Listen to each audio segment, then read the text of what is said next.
Hello दोस्तों, good morning. मैं बलवीर सिंह आप सभी का स्टडी अड्डा दिल्ली चैनल पर हार्दिक स्वागत करता हूं, अभिनंदन करता हूं। दोस्तों, आज है 26 सितंबर। 26 सितंबर से जितने भी मोस्ट इंपॉर्टेंट करंट अफेयर रहेंगे, नो डाउट इस वीडियो में हम लोग डीपली डिस्कस करेंगे। इसलिए दोस्तों, आपने अभी तक स्टडी अड्डा दिल्ली चैनल को सब्सक्राइब नहीं किया है तो प्लीज़ सब्सक्राइब करें, लाइक करें, शेयर करें और वीडियो को लास्ट तक जरूर देखें, क्योंकि दोस्तों ये जो हम लोग क्वेश्चन डिस्कस करने वाले हैं ये सारे स्टेट और सेंट्रल लेवल के लिए इम्पोर्टेंट हैं। आपको इनको नोट डाउन करें और जिस क्वेश्चन में आपको डाउट लगे तो आप जरूर कमेंट सेक्शन में उसको मेंशन करें, ताकि हम आपका डाउट क्लियर कर सकें। और जो चीज़ आप एक बार लिख देते हैं वो आप कभी नहीं भूलते हैं, इसलिए हर क्वेश्चन को आप लिखा करें और जहां पे आपको डाउट हो तो आप जरूर पूछा करें। चलो दोस्तों, स्टार्ट करते हैं आज का मोस्ट इंपोर्टेंट करंट अफेयर। आज का पहला क्वेश्चन हमारा ये है, हाल ही में अंत्योदय दिवस कब मनाया गया? अंत्योदय दिवस कब मनाया गया? ये दोस्तों हर साल 25 सितंबर को अंत्योदय दिवस मनाया जाता है। अब इसका मनाने का मेन मोटिव क्या है, क्यों मनाया जाता है और किसकी जयंती पे मनाया जाता है? ये दोस्तों हर साल पंडित दीनदयाल की जी की जयंती पे 25 सितंबर को अंत्योदय दिवस मनाया जाता है। इसका मनाने का उद्देश्य है कि दोस्तों, क्योंकि पंडित दीनदयाल ने अंत्योदय का नारा दिया था और हर साल, ठीक है, हर साल ये 25 सितंबर को इनकी जयंती के रूप में मनाया जाता है। अब इनकी जयंती नहीं मना के इसे अंत्योदय दिवस के रूप में मनाया जाता है। इसकी घोषणा 2014 के अंदर पंडित दीनदयाल की 98वीं जयंती पे दोस्तों इसकी घोषणा की गई थी कि अब अंत्योदय मनाया जाएगा पंडित दीनदयाल जयंती पे। अब इसका उद्देश्य क्या है, क्यों मनाया जाता है? पंडित दीनदयाल जी की जयंती मनाने का उद्देश्य है दोस्तों, अंत्योदय का अर्थ है समाज के अंतिम छोर तक आर्थिक रूप से कमजोर और पिछड़े वर्ग के लोगों का उदय या विकास करने के लिए हर साल 25 सितंबर को अंत्योदय दिवस मनाया जाता है। इस बार पंडित दीनदयाल जी की 105वीं जयंती थी, ठीक है। इसके उपलक्ष्य पर ये दोस्तों दिवस मनाया गया है। ये है दोस्तों पंडित दीनदयाल जी, जिनके हर साल अंत्योदय दिवस मनाया जाता है जन्म दिवस के ऊपर 25 सितंबर को। नेक्स्ट क्वेश्चन, हाल ही में किस राज्य सरकार ने विधानसभा में महिला विधायकों के लिए एक दिन आरक्षित किया है? अब दोस्तों, किस गवर्नमेंट ने ओनली महिला मुद्दा संबंधित, महिला विषय के संबंधित सिर्फ महिलाओं को बोलने का अधिकार और उनके लिए एक दिन, विशेष दिन रिजर्व करने की घोषणा की है? एम यूपी सरकार ने, उत्तर प्रदेश सरकार ने। उत्तर प्रदेश विधानसभा के अध्यक्ष स्पीकर सतीश महाना,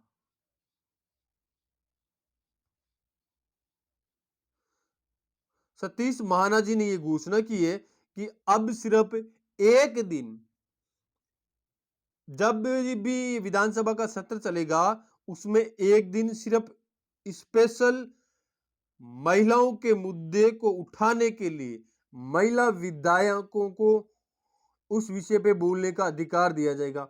ओनली एक दिन, उस दिन सिर्फ महिला मुद्दा पे बात होगी और सिर्फ महिलाएं बात करेगी। तो उनके लिए स्पेशल कैटेगरी में एक डे रिजर्व किया गया, ये उत्तर प्रदेश सरकार ने किया है।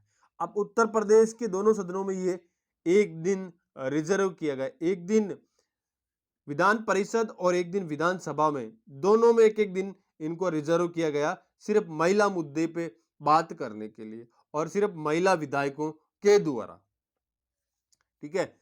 अब दोस्तों, इस बार 2022 की विधानसभा है वहां पे, उसमें सबसे ज्यादा महिला विधायक है, तो इसलिए दोस्तों ये महिलाओं के लिए स्पेशल एक रिजर्व कोटा दिया गया है। अब दोस्तों बात है उत्तर प्रदेश। उत्तर प्रदेश की कैपिटल है लखनऊ, जो गोमती नदी के किनारे स्थित है। दोस्तों लखनऊ को ही दोस्तों उत्तर प्रदेश सरकार एनसीआर की तर्ज पे वहां को स्टेट को, लखनऊ को एनसीआर की तर्ज पे डेवलप किया जाएगा। उत्तर प्रदेश सरकार ने दोस्तों हाल ही में वहां के गवर्नर आनंदीबेन पटेल है। उत्तर प्रदेश की गवर्नर कौन दोस्तों? आनंदीबेन पटेल। और सीएम कौन दोस्तों? योगी आदित्यनाथ जी वहां पे सीएम है। नेक्स्ट क्वेश्चन, ये दोस्तों उत्तर प्रदेश की विधानसभा, जिसमें दोस्तों महिलाओं के लिए स्पेशल कोटे का रिजर्व एक दिन डे फिक्स किया गया, जिस दिन सिर्फ महिला मुद्दे पे ही बात होगी। नेक्स्ट क्वेश्चन, हाल ही में किस राज्य सरकार ने अपनी स्वयं की स्वास्थ्य बीमा योजना सीएम हिज की शुरुआत करेगा? अब दोस्तों नागालैंड सरकार ने घोषणा की है कि वो अपने खुद की राज्य की एक स्वास्थ्य बीमा कंपनी बनाएगी। ठीक है, नागालैंड ने ये कहा है। अब दोस्तों बात है नागालैंड की दोस्तों कैपिटल क्या है? कोहिमा। वहां के दोस्तों सीएम कौन है? नेफियो रियो दोस्तों वहां के सीएम है। यह है दोस्तों नेफियो रियो वहां के सीएम है। ठीक है, और नागालैंड आपको मैप में दिखा देता हूं। ये दोस्तों नागालैंड जो आपको मैप में हाईलाइट करके दिखाई दे रहा है, नागालैंड की कैपिटल दोस्तों कोहिमा, वहां के सीएम नेफियो रियो और वहां के गवर्नर दोस्तों जगदीश मुखी। इनको नागालैंड का एडिशनल चार्ज दे रखा है। वैसे ये दोस्तों जगदीश मुखी असम के राज्यपाल है।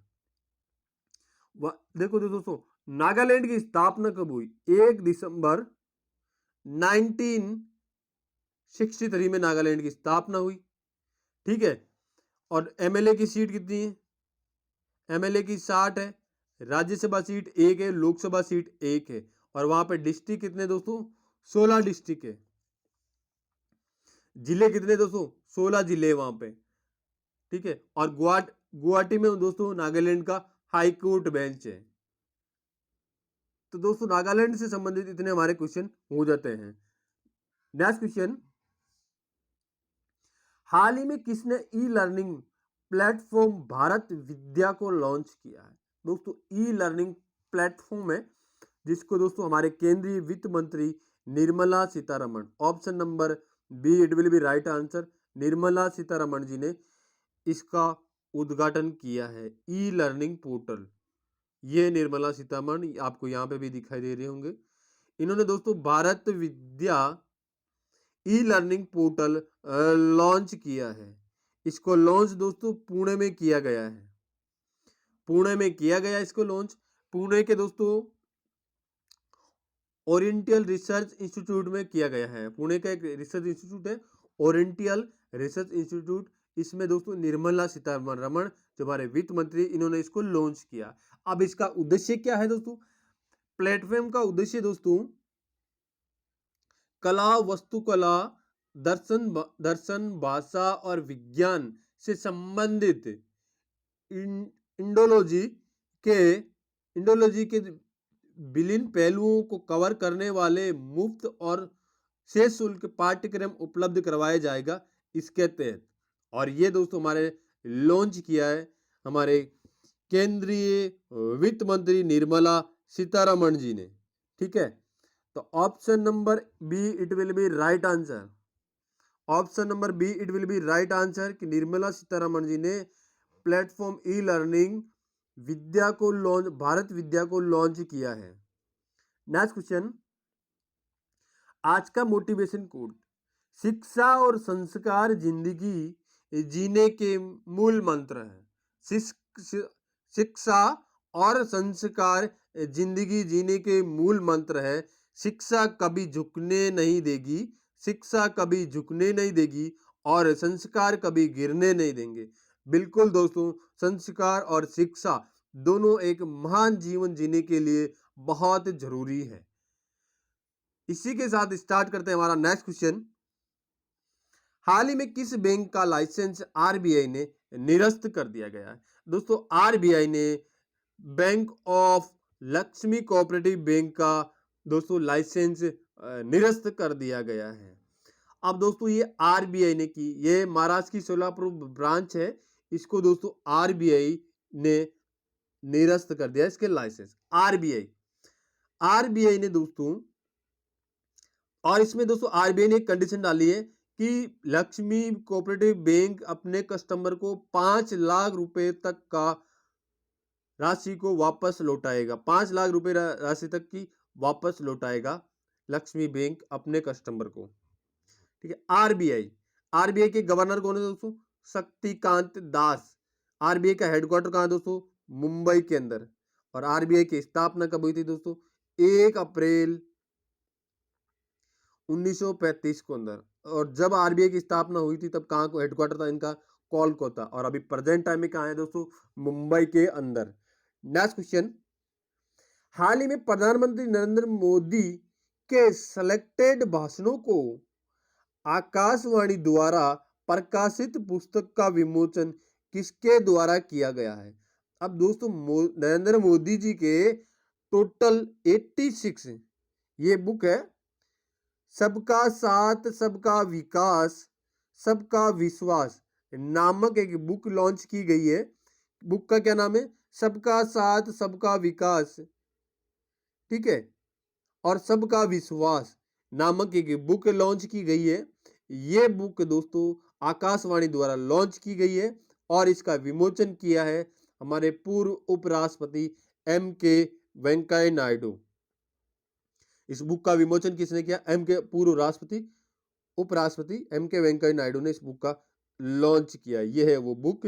इसमें दोस्तों 86 मोदी जी की स्पीच है जो दोस्तों मई 2019 से लेके मई 2020 तक का इसमें 86 स्पीच है, इसमें इंक्लूड करके दोस्तों ये दिया गया। ये हिंदी और इंग्लिश दोनों वर्जन में ये बुक लॉन्च की गई है। ये बुक का विमोचन किसने किया? हमारे उपराष्ट्रपति एम के वेंकैया नायडू ने। बुक किसके द्वारा प्रकाशित की गई है? ये दोस्तों आकाशवाणी के द्वारा प्रकाशित की गई है। इसमें कितने स्पीच है? 86 स्पीच है। इस क्वेश्चन से हमारे इतने क्वेश्चन बनते हैं। नेक्स्ट क्वेश्चन,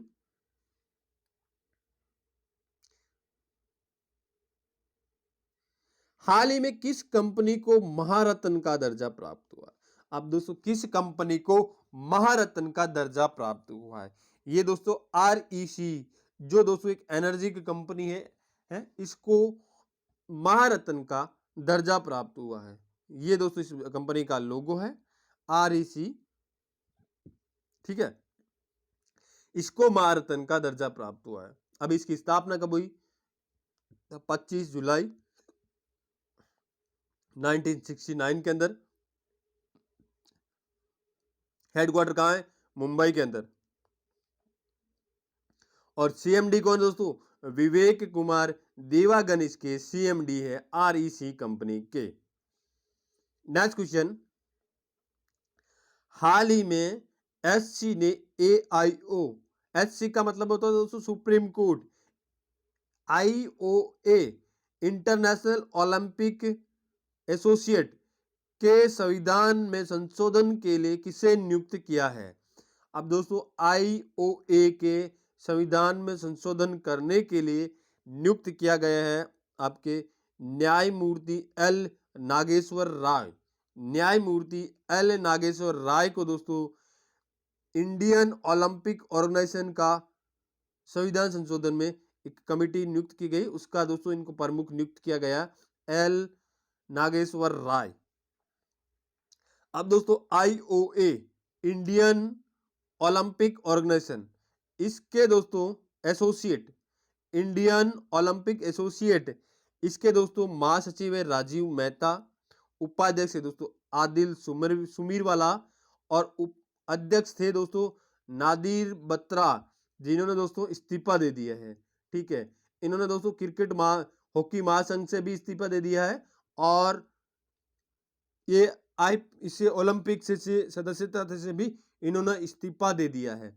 अब हॉकी महासंघ के अध्यक्ष बने हैं दोस्तों दिलीप ट्रिकी।